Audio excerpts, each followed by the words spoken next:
What's up, everybody? Welcome back to another episode of the Guys of Texas. We are recapping Texas defeating Kentucky 31-14. Quinn goes 20 of 31, 191 yards, 2 TDs. Quintavian Weisner goes off 26 carries, 158 yards. Blue right behind him, 15 carries, 96 yards. Gibson in the mix, 1 carry, 6 yards. They all averaged 6 yards or more rushing. Leading receiver for Texas was Matthew Golden, right behind Gunnar Helm. Isaiah Bond started 2 times, 27 yards. Sack-wise, defense comes in again, gets 6 sacks, 1 interception, 2 interceptions. Makuba and McDonald both with interception. McDonald was the sick one. Flying through the air one dive. Highlight. Let's see. Vandergriff came in the game. Bowley 10 for 18, 160 yards. Not much there. Top rusher was Wilcox with 50 yards. Top receiver 53 yards. Rodriguez. But they did have. I think that was one of the things for the game that we saw for the first time against this Texas defense. They had explosive plays. They had a 42 long, a 43 long, and a 25 long, 19 long, 16 long for different receivers. So Texas defense did give up a little bit of yardage there, but overall 31-14. What were your guys' thoughts on the game? I think you can still hang your hat on our defense, just like we've been saying this whole time. Yeah, they did get caught paying a little bit too much attention to the backfield, but they were still playing lights out. Back-to-back games with 6 sacks. That's something I'm going to be proud of for the rest of the season, man. 6 sacks in back-to-back games is incredible. And they're not just coming from a single player. Each game it was 5 players at least with the sack. As far as offense goes, it's the same story every week. Got the job done, but it's not pretty necessarily. First half looked pretty good. I'm still perplexed on the whole Quinn situation, why we played that out, but I'm happy with the outcome. Yeah, it was a solid game. If you look at stat-wise, holding that team to 21 yards rushing, I know that minus 57 from their quarterback kind of skews that a little bit, but still holding their running backs to under 80 yards or right at 80 yards. Felt like the defense was in control the entire game. They really only put up 7 points offensively on us with that defensive touchdown that they had. And then I look at the offensive line, man. I really feel like they played a good game. Probably one of their better games in the last 6 weeks for sure. Seeing the way that they put that game away too, I didn't even realize it when we were watching it, but they had that. It was a 15-play, 86-yard drive, and it took 8 minutes and 22 off the clock, and there was 0 pass plays in that. Yeah. We just bullied them for almost a whole dang quarter to end that game, and that's impressive, and that's what you want to do. That's what you want to see from that offensive line is we're just going to put it in your hands and go get us 5 or 6 yards every time. So that's really cool to see that stat. So, obviously some – a few things that could have went different ways. Missed field goal, Quinn throwing that very weird, whatever you want to call that. I don't know if they consider that a fumble or a pass. They consider it an interception. Yeah, I think it was strange. That was strange. Oh, they did. No, they did not consider it an interception. During the game, they said the announcers were calling it an interception. But no, apparently not. Yeah, they actually don't have it listed as an interception. So I guess I kind of watched it a little bit. It looked like the ball was coming out of his hand early, and he kind of just shoved it forward a little bit. But, Quinn kind of had a quiet game, but he really didn't make that many mistakes outside of that. So, and then, just one thing again, Anthony Hill is just freaking crazy, dude.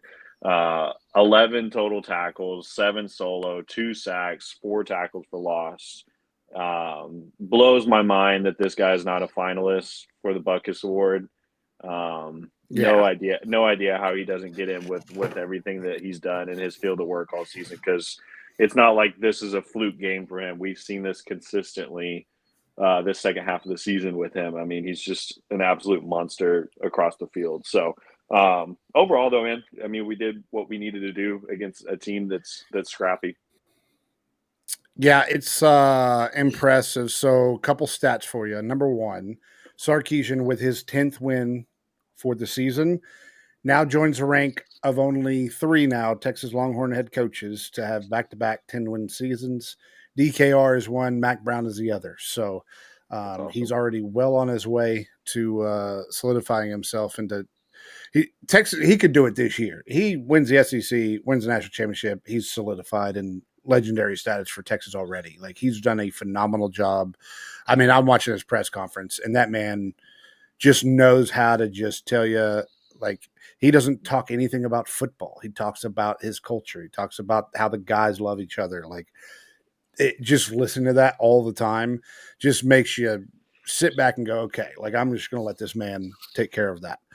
Another thing, defense, that is their 33rd sack of the year. Defense has 33 sacks, 17 interceptions.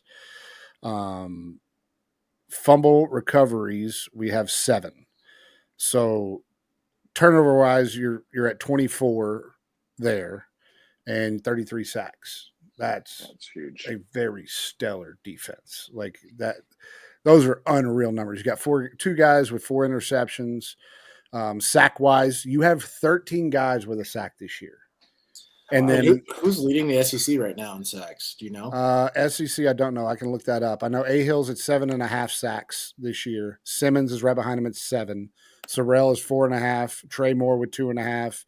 LaFau with 2. Vasic with 2. And then you've got a list of guys. You got 1, 2, 3, 4, 5, 6, 7 more guys with a sack on the year. So it's not the fact that, like, these guys could get to 10 sacks on the year.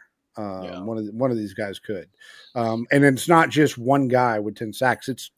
It's multiple guys with multiple sacks. Like, we are at a level, and I've talked about this. You guys have been scared to say it. It's elite defense. This is elite. And I'm not afraid to say it, man. I agree with you. Also, I'm going. When you said it was the best ever, but you're convincing me. Oh, I am all in on best ever. You win the SEC. You win the national championship, even get to the national championship at this point, depending on who you play, see how the cards play out. But, I mean, this defense is stellar. I mean, they haven't given much up except for Georgia. I think they haven't given up more than 2 touchdowns in a game except for Georgia, I believe. No, maybe Vanderbilt. I don't remember what Vanderbilt was, but I think those were extra points, or those were field goals. Stat check me. Anthony Hill is number 8 in the SEC for sacks. I was meaning team wise. I know we're leading the SEC in interceptions. I was curious about sacks totals. I wonder what the totals are. I can try to look that up too.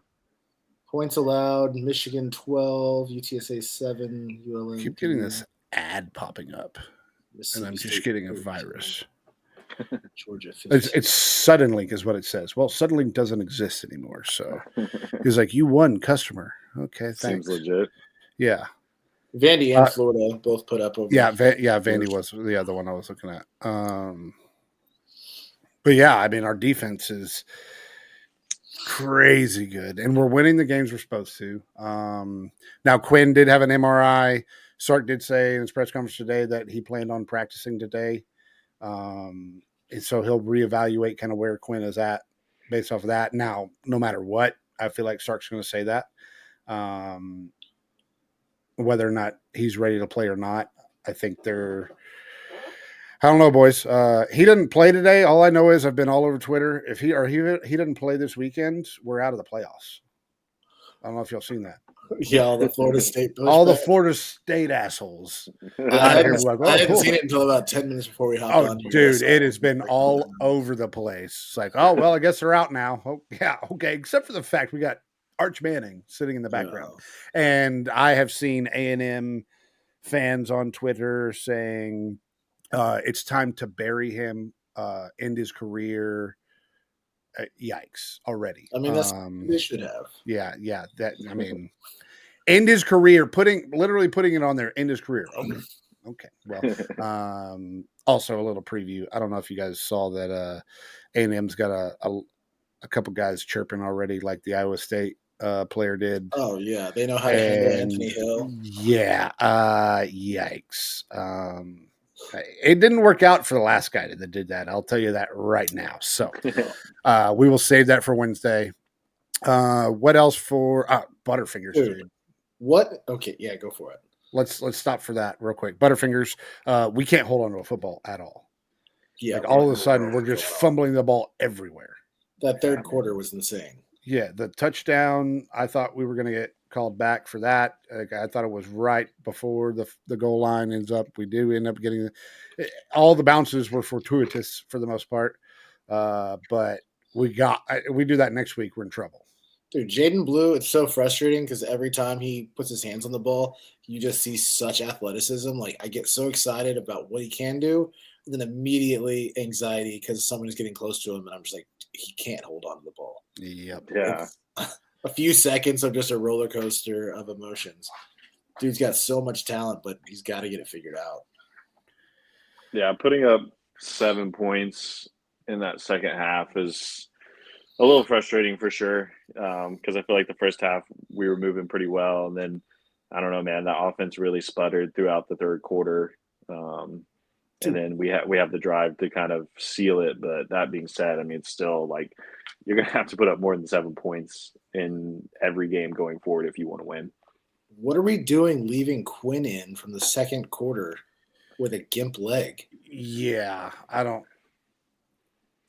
know. I don't get it at all. Like, he was noticeably limping in the second quarter, and they kept going to him. And I'm like, I don't think they thought more to play for. Why are you leaving him out there to get injured even further?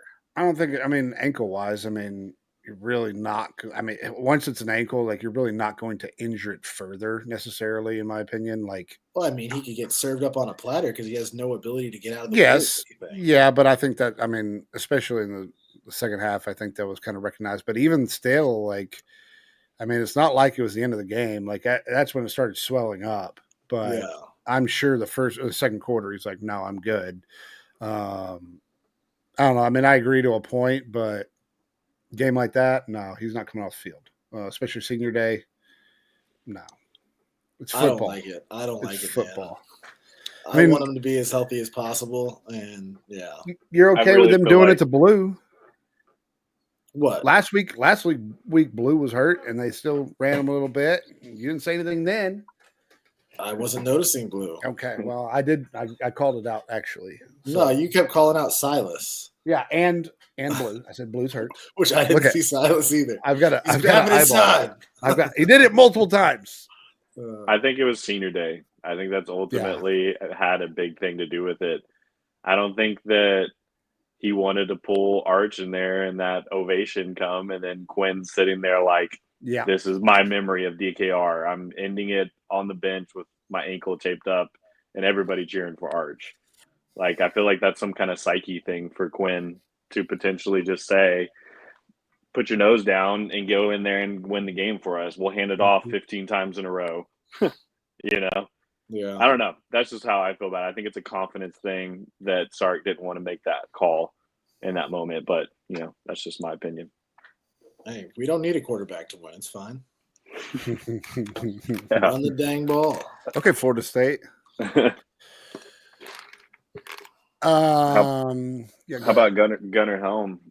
Had a great game, man. He kind of came back to form a little bit with 51 yards and a couple of touchdowns. Michael Taft played a great game, so we saw some of these seniors really send off well with both of those guys having really good games on both sides of the ball. Yeah. Go ahead.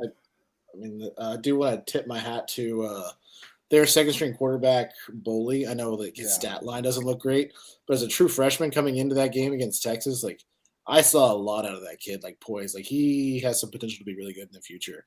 Definitely needs to learn how not to take 15-yard sacks at a time, but his moving and still dotting the ball down the field was pretty impressive. Yeah, it's I don't know. I saw the people making excuses that Vandergrift didn't play the full game. That's why Texas won. Same thing with Lagway first of all, Vandergriff is not a good quarterback. I mean, his passing yards that you could bet on was like 138. So, he is not the answer. But yeah, overall, I mean, defense played really well. Gunnar Helm, man, throughout the season, he has really stepped up and played that role. I mean, you look back at the beginning, or at what was that, January of last year or this year, and he sees Niblack coming in and sends that tweet out. Now look at him, man. Like no one, unless you're really focused on football, Niblack is not a name that you're paying attention to. And so I think, he's really, really stepped up. And I love the way the team is rallying around Jade. Like they're all, and then Jade's wearing a Quinn shirt. Like it's really, this team is more about them. They're more about each other than football right now. And that's key right now. Yeah. Yeah, definitely not what I anticipated to start the season is Gunnar Helm to be our leading receiver going into the last week of the year, with him at 544 yards, Isaiah Bond at 510. I did not see him being the receiving tight end like he is, and I haven't looked recently, but I would assume his draft stock is just going through the roof right now with how he's playing, because I mean his hands have been on this whole year. For sure. I remember, I was a big Jatavian fan, and then I had also, before everything had happened, I had talked to you guys about Niblack and just thinking that he's an athletic freak as far as a receiver goes. And so I really didn't pay that much attention to Helm, and it's been super awesome to see the way he's taken over and just dominated this season. I would not have ever expected the receiving ability out of him that we've seen. I mean, he had a few highlights last year. He made some good catches last year, but this is a different level. It's awesome to see. Yeah. Just FYI, I did look up the SEC stats. You have Kennard with South Carolina at 11.5 sacks. Princely from Ole Miss with 10.5 sacks. Perkins from Ole Miss with 10.5 sacks. Swinson LSU 8.5. Mason Thomas OU 8 sacks, and then Anthony Hill. Ole Miss has 3 guys with 7, 10.5 sacks. That's crazy considering that. What team has the most sacks? Let's see. Team-wise, just looking at this, I would guess it's definitely Ole Miss. Yeah. Georgia doesn't come in until 16. They've got 2 at 5.5, but you don't see any. Ole Miss is currently leading the nation in sacks with 49. Yeah, Texas is currently 6, 7, 8, 9, 10, 11, 12th in the nation in sacks. Okay. With 33. We are tied with Oklahoma in sacks, which is strange enough, right? Yeah, Ole Miss and South Carolina, as far as the Big 12 goes, are in front of us in terms of sacks. Yeah, A-Hill is in sacks. He is 6th. In total tackles, he is 8th. Interceptions drops down from there, but yeah, he's definitely up there, definitely worthy of where he's been for sure. So, you guys got anything else from this game? What else did I write down? No, we went over everything that I wrote down. Okay, good. It was a fun game. I mean, it was a fun game to go to. We were able to get into the game again, snag some tickets last minute. Tailgate was super fun. Man, all year that was so much fun to have that tailgate available. Oh, yeah. Like, that was one of the coolest setups all year, and continuously just put out amazing food, and then having the drinks there for you at any point is amazing. We took advantage of that the last week for sure. So, man, hopefully we'll get another home game. Not really, but hopefully we'll have a bye week first week. But if we do get another home game, man, it'd be a blast to do that one more time. Yeah. Oh, jeez. Yeah, we were talking to Hunter. He was like, wait, we could play another game? I'm like, yep. He said, we'll be cooking a lot that day if that's the case. Like, yeah, we will. All right, so moving on, there was a lot going on. There's all kinds of chaos now in college football. New rankings out. Oregon still at 1, Ohio State number 2, Texas number 3, Penn State 4, Notre Dame 5, Georgia 6, Tennessee 7, Miami 8, my ponies at 9. Indiana drops to 10. They dropped 5 spots, which is kind of crazy. I figured they'd drop a little more. And you got Boise State at 11. Clemson has moved their way up to 12 somehow. And then you got Alabama sitting on the outside. Arizona State cranking up 7 spots to 14. Ole Miss dropped 6 spots to 15. Tulane moving up again to 18. And then BYU, Texas A&M both drop. Chaos. And Yeah, it was chaos. like it so now we have officially talked about that Georgia will be in the SEC. Tech, the winner of our game, will go on to the championship. Let's talk about a couple of the scores. Let's look at where'd it go. All right. So first game, we'll go Indiana, Ohio State. This was close for a quarter and a half. Yeah. And then Ohio State was like, all right, we're done playing with our food. Let's go ahead and finish this. We got a little too excited for that 7-0 start. In the first yeah. I mean, it was 7-0. They stop him on 4th and 1 on the goal line. Like he was starting to move. And then, then it was over by then. Ohio State runs the table there. Indiana, I don't know how they're still ranked in the top 10, but I don't know. Like it's gonna create a lot of mess. I feel like because the way everything is broken out now, we'll see tomorrow what the committee says, but that'll be the interesting part to see what committee really puts everybody at. Yeah. Then we'll really start to really understand kind of where the pieces fall for a little bit. I mean, a weekend like this also can really show you the difference between the AP and what really matters. Mm-hmm. Yeah. Wow. Oh, absolutely. Penn State squeaks a win 26-25 over Minnesota. I didn't watch a lick of this game.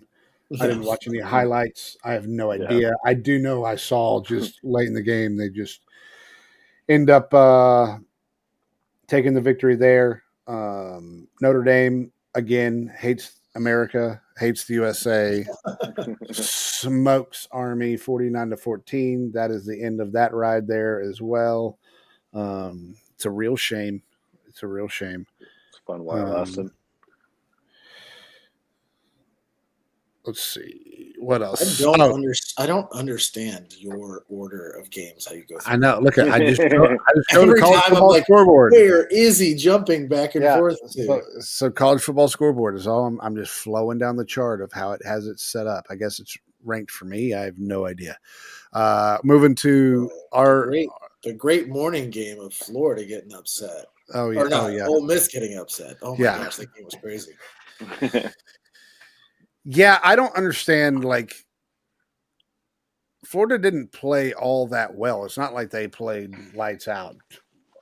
Ole Miss just did not have it again, and it makes no sense to me. Like, I get you're in the swamp, and Florida has shown glimpses. I mean, minus when they played us, but they have shown glimpses of being able to do this again. And Napier looks like he said, "Oh, I have a job still. Okay, let's go." Yeah, it seemed like he was tanking the team out of spite. Yeah. And he's like, "Oh, never mind."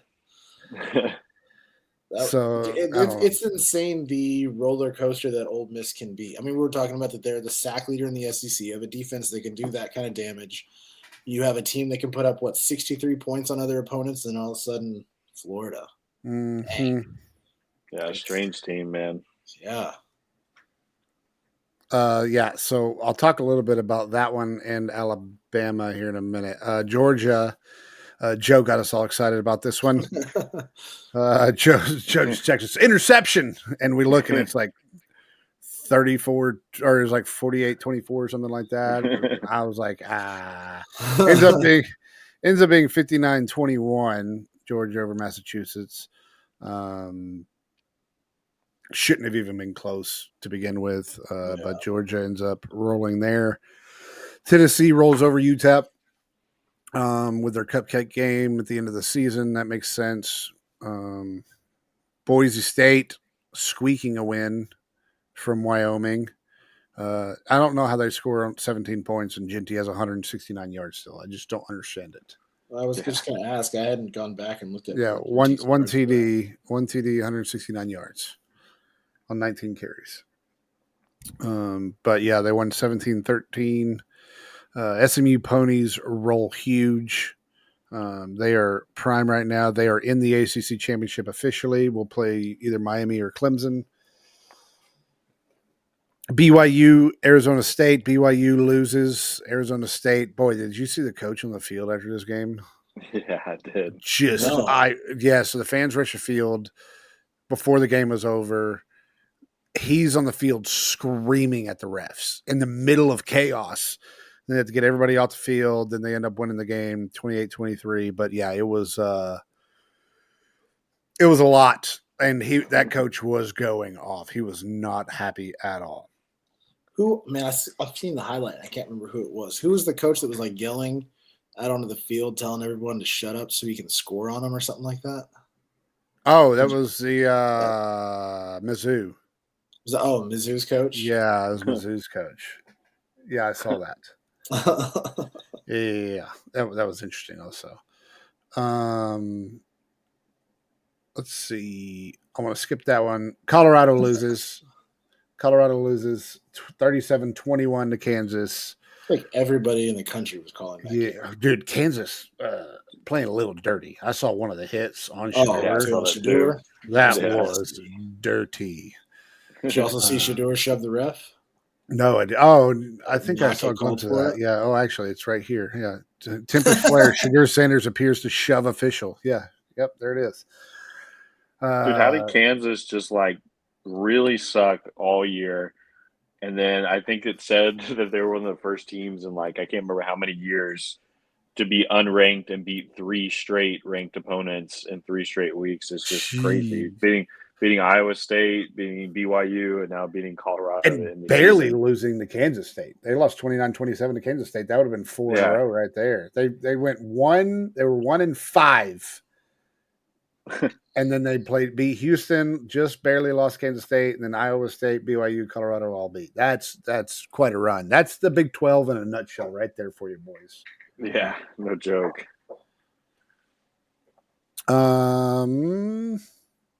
So you got South Carolina smoking Wofford 56-12, Clemson, Citadel 51-14, Iowa State beating Utah 31-28. Mizzou beating Mississippi State 39-20, and Illinois squeaking out. They were losing for a good while. They had to score 23 points in the fourth quarter. Did you see the highlights on that game? No. Dude, so they lined up to kick a field goal, like a 50-something yard field goal to Illinois did. And I think his name's Serrano. I could be wrong with that. But the Rutgers head coach calls a timeout to ice the kicker, but the kicker still kicked the kick, just as like a practice one, and it was like crazy, like short, like barely made it to the end zone short. And after that, the head coach for Illinois brought his offense back out on the field, and it was 4th down and 10, and they were just going to try to pick up a few more yards to get closer. It ends up being a 40-something yard touchdown off of kind of a busted coverage, and they scored a touchdown to win that game. But if the Rutgers head coach wouldn't have called that timeout, they would have kicked that kick. They were fully prepared to. And then whenever his coach saw him kick it, he was like, "Oh, never mind." Icing the kicker doesn't always go your way. Yeah, no joke. Let's go to the big ones you hate to see. I hate to see this one because I hate both teams, but Oklahoma somehow just decides they're going to play football and allows 3 points for Alabama, 24-3. I don't understand what's up with Milroe. Like, that is wild. 3 interceptions, 11-26, 164 yards. Arnold was lead rusher with 131 yards. Like, Th- that, if there's something that boggles my mind, it's that. Yeah, I would have never in a million years put any money on Oklahoma to win this game or cover at Right. that point. What in the It's world? Arnold only had 11 passing attempts Yeah. also in that whole entire game. yeah. They basically Saw played that. run the clock. What a weird game. Yeah. I am surprised there has not been, I mean, at least that I've seen, of Alabama completely melting down from this. Yeah, I don't Maybe I understand it. missed the Twitter feed about it, but I haven't seen much. Yeah, I think they're kind of realizing, I don't know what they're doing actually, because everyone started crowning them again, like, oh, here comes Alabama. Yeah. They're the team to beat. Like, they have the best schedule. Like, they've actually played people, blah, blah, blah. Bro, you lost to Oklahoma. And Oklahoma fans, holy smokes. I put on Twitter, it was something like, Oklahoma fans were like sitting on top of the bridge, ready to jump, right? And then all of a sudden just had an epiphany, was like, I built this bridge. Hey, everyone, come look at my bridge that I built, the one they were about to jump off of. And now all of a sudden they're just like, oh, hey, we built this bridge. Like, they completely flipped everything. By the way, number one, thank you for helping us make sure we get into the playoffs. But you've done nothing. Like, you stormed the field. You got people on Twitter 3 weeks ago saying people that storm the field are morons, act like you've been there before, and here you are, storming the field. Dude, we tailgated, we went to the game, we went out for drinks afterwards, and then I remember trying to read that tweet, and I was so confused on what the heck I was trying to figure out how to, like, word it. What is he talking about this bridge for? Yeah, exactly. Like, that's the way I figured it would sound a lot better on here explaining it than typing it on there. But yeah, they were basically jumping off the bridge and then just took credit for building the bridge. Yeah, that they didn't have anything to do with. So, and yet we have another early field rush. Yeah, from Oklahoma. Yeah, come on, man. Shocker. I mean, at least act like you've been there, you know. Yeah. And then the other one, I'm not gonna lie to you, I do not like the overtime rules. I don't like the overtime rules. Like, the go for two, trash. I mean, 43-41. I believe this is the same week that the LSU A&M game happened also.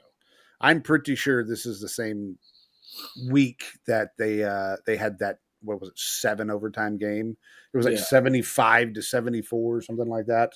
Yeah. I thought they used to play on Thanksgiving. It was LSU. No, maybe, I don't remember. I thought they tried to replace us with the LSU game. Well, I think it was. Like, that's, I mean, typically this 25th is sometimes right at Thanksgiving also. So, but yeah, Texas A&M loses 41-43. I mean, realistically, they were getting beat down in the first half. They were able to claw back, but tough loss. Somehow they're still able to play for an SEC championship this week. But Elko was right. They were focused on Texas the whole time. So it's going to be a sad time next week when we come in there and just silence them after their first quarter. You'll see they brought in speakers. Have we talked about this? Yeah. I did see that. Sark said in his press conference today, hey, make sure the refs know they got to turn that off when the ball's in play. So you guys want to that's what's crazy. You want to tout this whole, like, oh, we're the loudest football stadium in America, and then you got to bring in speakers. I think they're making an excuse for, like, the band or something. Like, that's what they're going to pump through it or something. But no, like, we know what you're doing when you do that. And let's look at the positioning of where those speakers are, and let's make sure they're both sides are turned on. Don't want a malfunction on one side where the wires aren't working for the speakers on the A&M side, and they only work on the Texas side. So wouldn't surprise me. They are scrambling to do anything and everything to try and ruin our season. If they were to win, we still go to the playoffs, in my opinion, and they just get spunked by Georgia and just go home on that. So it's a lose-lose for Texas, because Texas wins, they're supposed to beat them. Texas loses, they weren't ever any good. So Texas will not benefit any from this game. So you just got a cupcake schedule, man. Cupcake. Yep, that's right. Yeah. OU fans touting that they have more ranked wins against teams than Texas. You used to be ranked. We can't count you as a win because you're not ranked. So that doesn't work either. Yeah.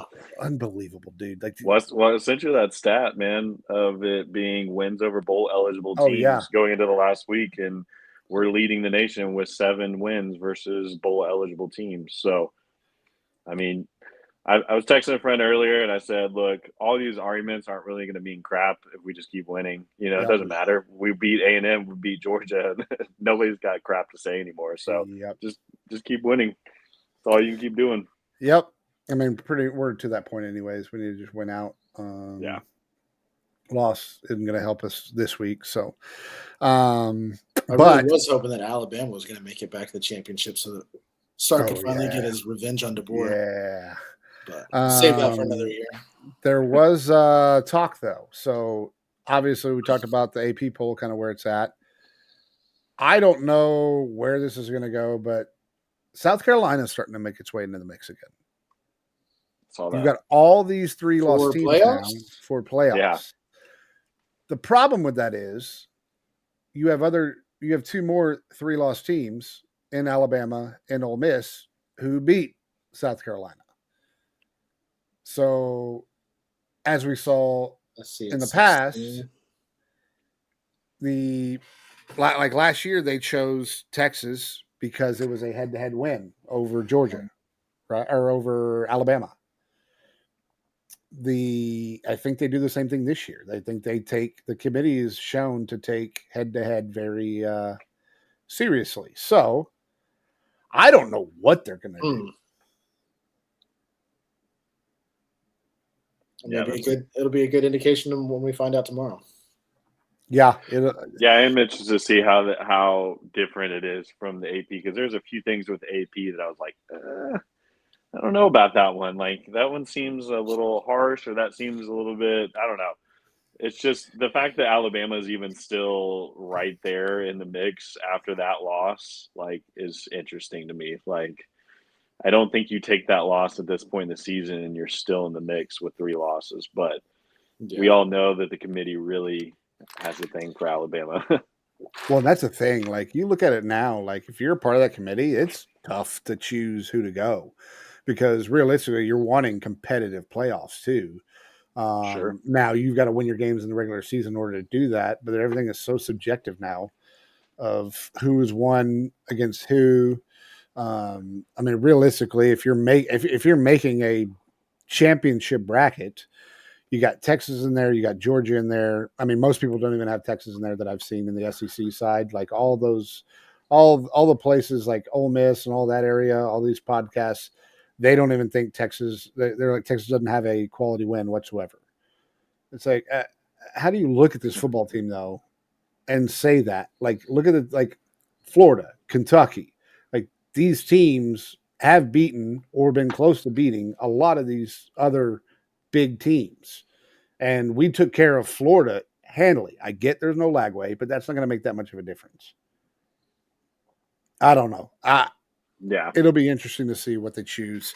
I don't think Indiana should really be in it, but I guess they'll possibly play. Oh no, they won't. They're going to be the new Florida State.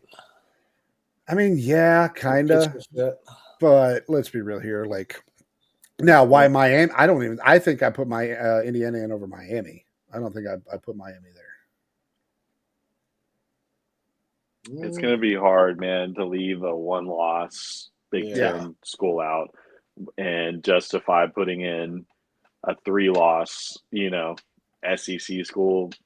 I don't know, man. That's just going to be hard to justify with that big. I get, though, Indiana has not played anybody, and this was their one chance to show that they were somewhat legit, but still, yeah. I don't know, man. Like you said, the committee's got a really hard decision coming up because the Big 12 is trying to play themselves out of the playoffs right now as well, with the mess that's going on there. So that's not even a guarantee at this point that they're one of the highest ranked conference winners either. Yep. So it's going to be chaos going into this last week for sure. Oh yeah. I mean, yeah, it's definitely still looking like Boise State is going to take their spot. Yep. Yeah, for sure. But Boise's been, I mean, squeaking by Wyoming like that. Like, you can't be doing that. Right. But also, you can't be losing by 3 touchdowns to OU. Like that's something you also can't do if you're trying to make the playoffs. So yeah, that's true. Anything else you guys got? Not from this last week. No. Have plenty. We'll have plenty to talk about on Wednesday with this next week ahead. It's going to be a fun week with some fun matchups across the board. Obviously, our being the best. Yes. I can't wait. Game day is going to be down there. Got all kinds of stuff planned up. So, all right then. Well, until then, we got wait. What? We got to go over our picks, man. Oh, fine. You don't want to go over the picks? Yeah. I completely forgot. That's my bad. So I went 2-3 this week. Seth went 3-2. Jono went 3-2. I had Indiana covering Ohio State. Dumb. Iowa State over Utah, 7.5. Dumb. Syracuse -2.5 over UConn. Dumb. Dumber pick, Alabama -13.5 over OU. Seth had, and then Wake Forest did not cover the +24 from Miami. Jono, understandable, picked James Madison. So I didn't know it was going to be snowing. Yeah. Did y'all see that? Did y'all see they were pelting them with snowballs when they were trying to go into the game? Come out of the tunnel. Yeah, I didn't look at the weather on that one. I did prevail over Jono with the Kansas pick over Colorado. That one felt good. That one felt real good. So that brings the record up to I am 21-28-1. Seth is 22-27-1. Jono is 24-25-1. Starts off cold every year and works his way down. Yep. 31-7 Jono had for the 42-10 Seth had for the score prediction. I think Jono took the cake on that one. Quinn didn't fumble it. I would have had it. Yep, that's true. That's true. SEC or conference champions. I have SMU. Seth has Miami. Jono has Clemson. Okay, all three still in the race there. Yeah. Big Ten, I have Oregon. You two have Ohio State. All in on there. Oh, no. Big 12, I don't think any of us are in there. I have OK State. You have Utah, Seth, and Jono has Arizona. We picked the three worst teams. Yeah, I think we picked the bottom of the barrel. Yeah. Oklahoma State doesn't even have a conference to win. Exactly. Dude, that Utah pick felt like such an easy pick too. That's crazy. Yeah, and then I am out on the SEC, and you two are still in. So I will capitalize on SMU. Hate my pick, dude. How dare you? Yeah, you son of a gun. So gross. All right then. Well, until then, we will see you guys in a couple days. Hook 'em horns, boys. Welcome.